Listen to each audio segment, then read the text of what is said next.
What if the reason you feel different is actually the reason you're powerful? What if the things that hurt you the most quietly rewired your brain into something rare? Not broken, not damaged, but dangerously aware. There's a kind of intelligence nobody talks about. It doesn't come from books. It doesn't come from school. It comes from pain. Psychologists don't always give it a clear name, but many call it traumatic intelligence. It's the ability to read people instantly, to sense tension before it happens, to adapt, survive, and think 10 steps ahead, because at some point, you had no choice. And here's the strange part. Most people who have it don't even realize it. They just think they're overthinking, or too sensitive, or weird. But what if you're not? What if you're one of the rare few who turn survival into a form of intelligence? In this video, we're going to break down 7 signs you have traumatic intelligence. And by the end, you might see yourself in a way you never have before. Segment 1. You read people too fast. You don't just listen to what people say. You study how they say it. A slight pause, a forced smile, a shift in tone. You notice everything. Before someone even finishes their sentence, you already know what they really mean. And sometimes it feels like a curse, because you can see through people who are trying to hide something. You can tell when someone is fake, when they're uncomfortable, when they're lying. And here's the truth. You didn't learn this in a classroom. You learned it in environments where reading people was necessary for survival. Maybe you had to predict someone's mood. Maybe you had to avoid conflict before it started. So your brain adapted. It became faster, sharper, more alert. Let me ask you something. Have you ever met someone new and instantly felt like you understood them completely? Like within minutes? If yes, comment, I see it below. Segment 2, you overthink everything.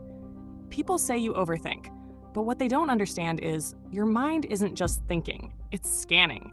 You replay conversations. You analyze tone, timing, expressions. Why did they say it like that? Did I say something wrong? What are they really thinking? It's exhausting, but it's also a sign of something deeper. Your brain was trained to look for hidden meaning, because in the past, missing those details might have had consequences. So now, your mind tries to stay one step ahead, always, even when there's no danger. Pause for a second. Do you find it hard to just switch off your thoughts? Like your brain is always running in the background? If that's you, type loud mind in the comments. Before we go further, here's something important. If you're starting to recognize yourself in this video, that means this content is for you.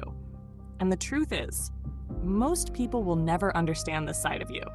But here, you're not alone. So if you want more videos that actually explain your mind instead of judging it, take a second to subscribe. Not because I told you to, but because you deserve to understand yourself. Segment 3, you're hyper-independent. You don't like relying on people, not because you hate them, but because you've learned that depending on others can lead to disappointment. So you handle things yourself. Problems, you solve them. Stress, you carry it. Emotions, you process them alone. People might call you strong, but what they don't see is that your strength was built out of necessity. At some point you realized, no one is coming to save me, and instead of breaking, you adapted. But here's the downside.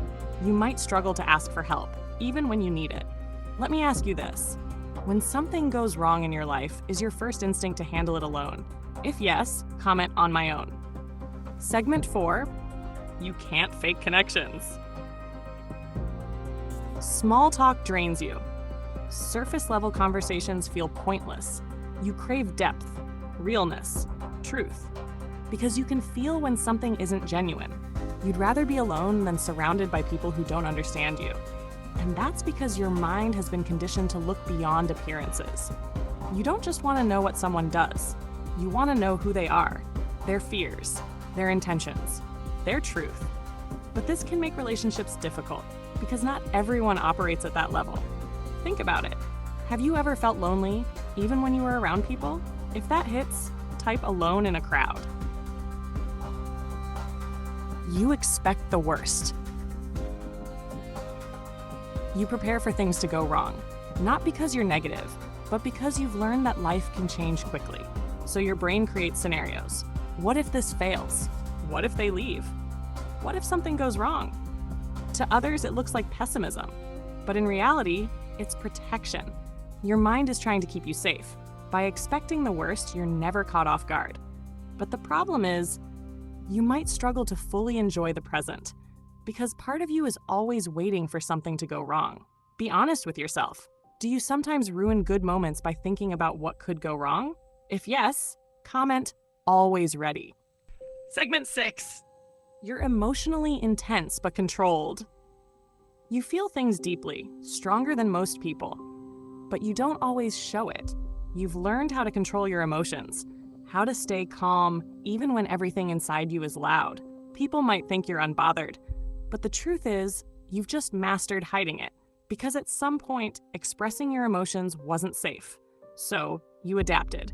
You became both, emotionally intense and emotionally controlled, a rare combination. Quick question, do people often say you're calm even when you're going through a lot internally? If yes, type quiet storm. Segment 7, you've turned pain into awareness. This is the biggest sign of all. You didn't just go through difficult experiences, you learned from them. You became more aware, more observant, more conscious. You understand people in ways that others don't. You see patterns. You recognize behaviors. You sense energy. And even though your past may have been painful, it gave you something rare. A mind that sees clearly. A mind that adapts. A mind that understands. That is traumatic intelligence. If you made it this far, there's a reason. Something in this video resonated with you. And here's what you need to understand. You are not too much. You are not broken. You are someone who adapted, someone who turned survival into awareness. And that is rare. If this video helped you understand yourself even a little, subscribe, because this channel isn't just content. It's a place where you finally start to make sense of your mind. And before you go, tell me in the comments, which sign hit you the hardest? I'll see you in the next one.